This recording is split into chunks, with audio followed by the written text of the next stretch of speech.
अस्सलाम स्टूडेंट्स, इस लेक्चर में हम एक अहम टॉपिक पढ़ेंगे, फोटोसिंथेसिस और उसका मैकेनिज्म। ठीक है। उसके मैकेनिज्म में हम दो रिएक्शन है, एक लाइट रिएक्शन है और एक डार्क रिएक्शन है। तो इसमें हम फोटोसिंथेसिस का इंट्रोडक्शन पढ़ेंगे, इसकी डेफिनेशन, इसकी मसावात जो कि इम्पोर्टेंट है शॉर्ट के हिसाब से, और लाइट रिएक्शन है जो हम उसका मैकेनिज्म पढ़ेंगे कि लाइट रिएक्शन किस तरह होते हैं। ठीक है। और डार्क रिएक्शन हम अगले जो लेक्चर होगा उसमें पढ़ लेंगे। तो जो बच्चे फोटोसिंथेसिस है, ये टर्म अगर इसको आप देखें तो फोटो का मतलब है लाइट, सिंथेसिस का मतलब है बनाना, सिंथेसाइज करना। ठीक है। तो ये जो ऑटोट्रोफिक ऑर्गेनिज्म होते हैं जो अपनी खुराक खुद तैयार करते हैं, इनमें प्लांट आ जाते हैं, एल्गी आते हैं और बैक्टीरिया आते हैं, कुछ बैक्टीरिया आते हैं। ये इनऑर्गेनिक रॉ मटेरियल को यूज करते हैं और अपनी जो ऑर्गेनिक फूड है कार्बोहाइड्रेट्स की शक्ल में उसको ये बना लेते हैं। ठीक है। तो ये काम पौधे करते हैं, एल्गी करती हैं। ठीक है। जिनमें फोटोसिंथेसिस पिगमेंट होते हैं वो करते हैं, कुछ बैक्टीरिया भी करते हैं। ठीक है।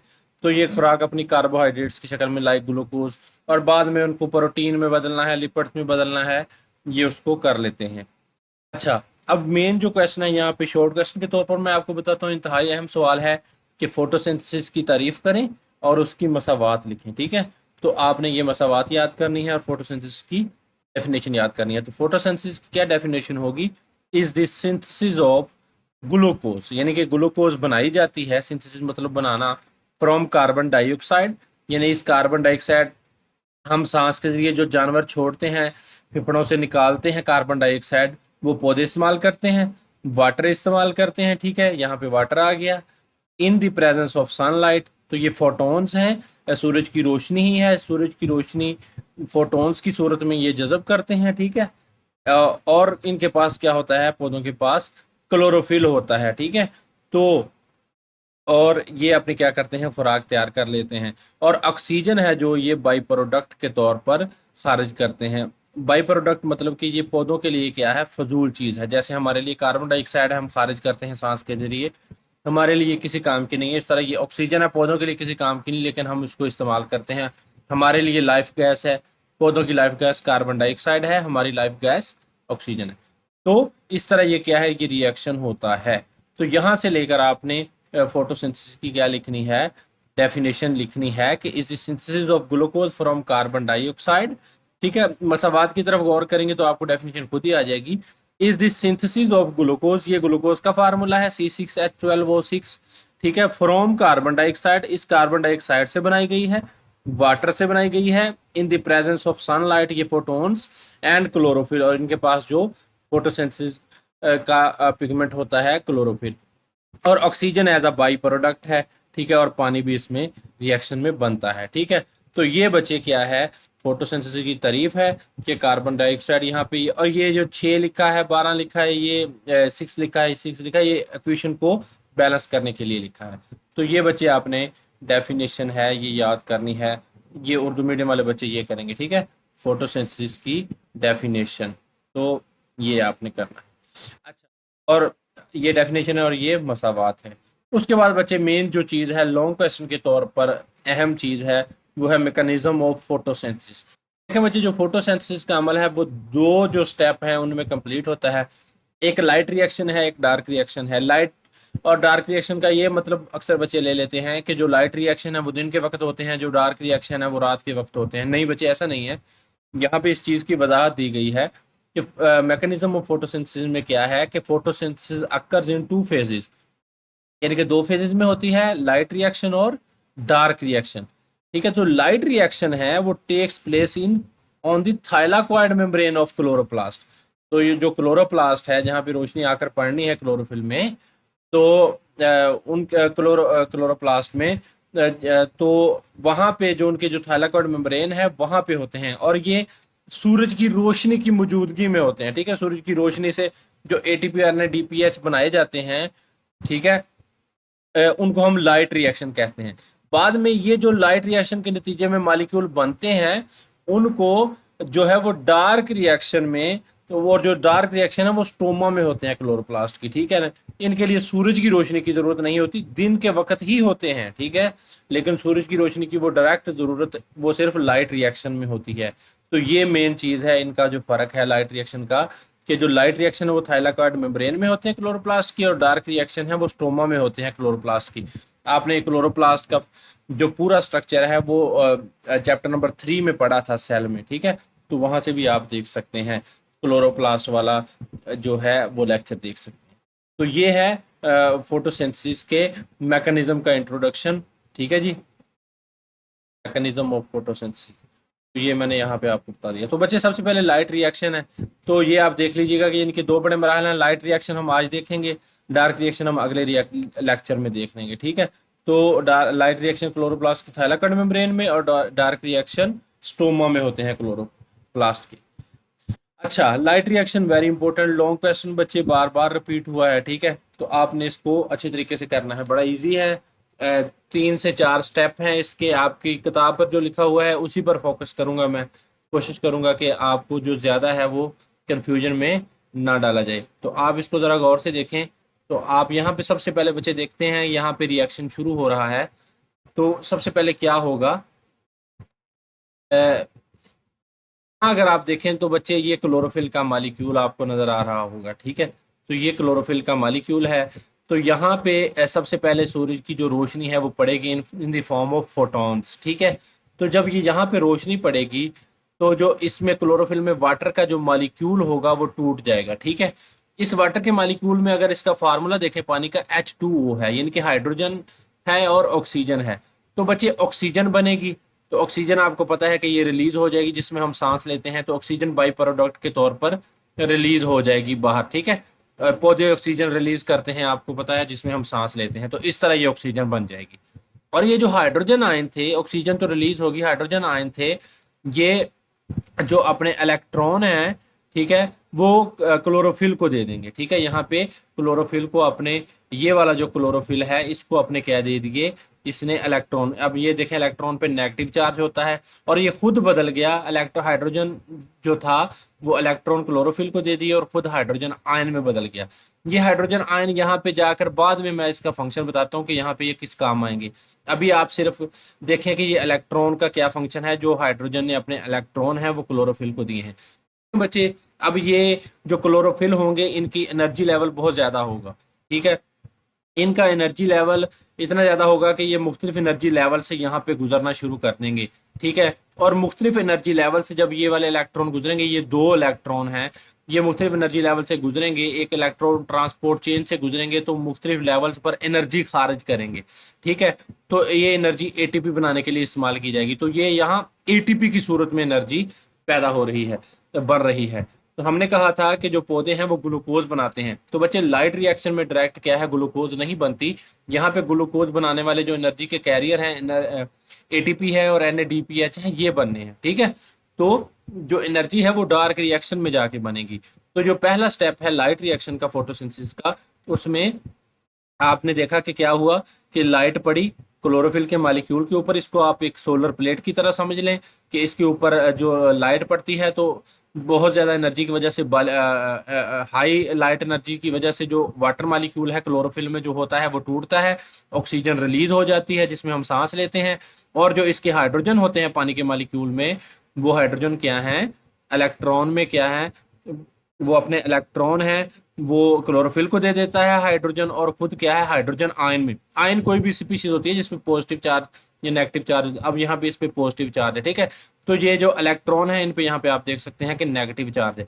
अब ये वाले मैंने बताया आपको कि मुख्तलिफ एनर्जी लेवल से गुजरेंगे और हर लेवल पर क्या है, जो है एनर्जी बनाने के लिए, जो एटीपी की सिंथेसिस के लिए एनर्जी प्रोवाइड करेंगे। दोबारा यहाँ पे एक और क्लोरोफिल का मालिक्यूल मौजूद है, इसी पे उसी तरह क्या है बच्चे, लाइट दोबारा पड़ेगी और दोबारा ये इलेक्ट्रॉन खारिज करेगा, और ये इलेक्ट्रॉन क्या है, मुख्तलिफ एनर्जी लेवल्स पे क्या है, एनर्जी रिलीज करेंगे, ठीक है। और यहाँ पे जाकर, अब यहाँ पे आप देखें तो यहाँ पे मैंने आपको बताया था कि यहाँ पे जो हाइड्रोजन था, पानी का मालिक्यूल में हाइड्रोजन थे, उन्होंने इलेक्ट्रॉन तो दे दिए थे क्लोरोफिल को, और खुद क्या थे, हाइड्रोजन आयन में तब्दील हो गए थे। तो अब ये जो हाइड्रोजन आयन है यहाँ पे ये आएंगे, और यहाँ पे इलेक्ट्रॉन भी आपको पता है कि यहाँ पे पहुंच चुके हैं एनर्जी लेवल से गुजर कर।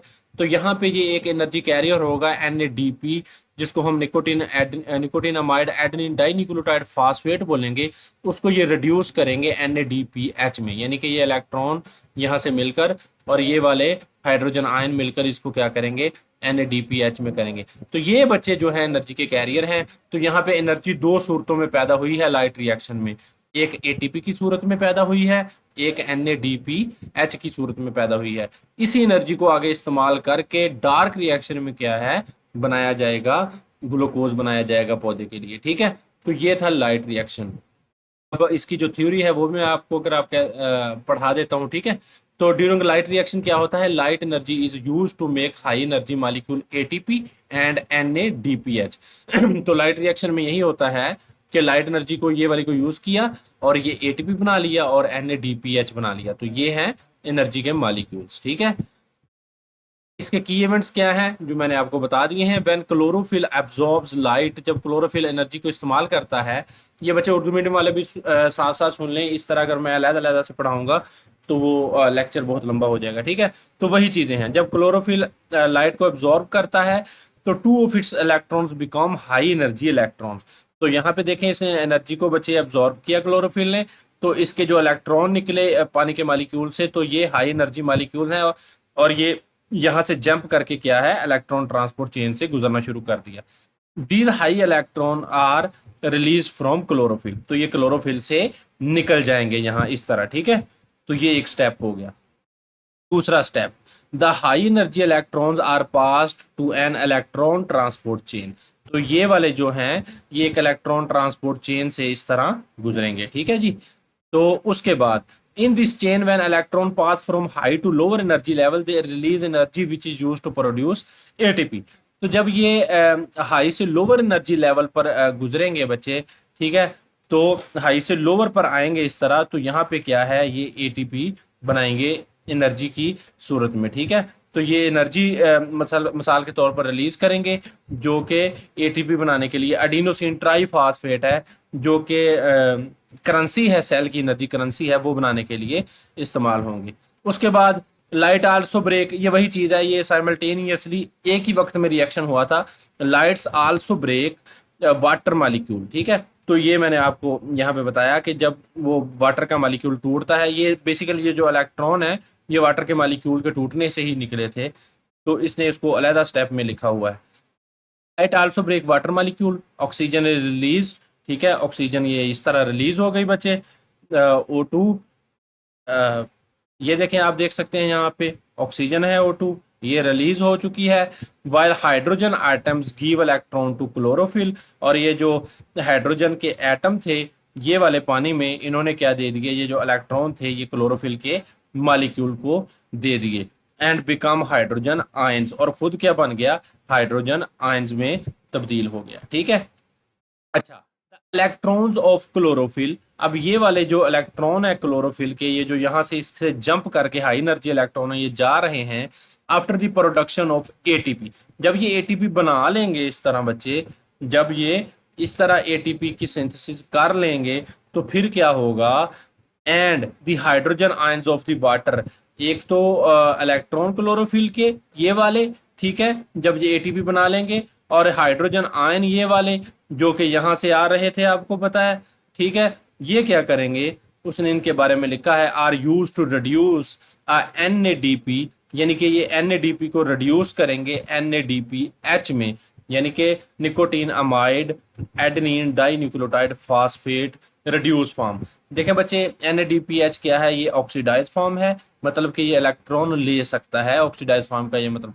और NADPH क्या है, रिड्यूस फॉर्म है, यानी कि इसने इलेक्ट्रॉन हासिल किए हैं। ठीक है, तो जब ये इलेक्ट्रॉन हासिल करेगा NADP, तो ये NADPH में, यानी कि ये भी एक एनर्जी का कैरियर है बच्चे, इसमें भी एनर्जी है, जिस तरह ATP एनर्जी है इस तरह ये भी एनर्जी है। आगे आप देखेंगे डार्क रिएक्शन में कि किस तरह इनको, इनसे जो है वो एनर्जी बनाई जाती है।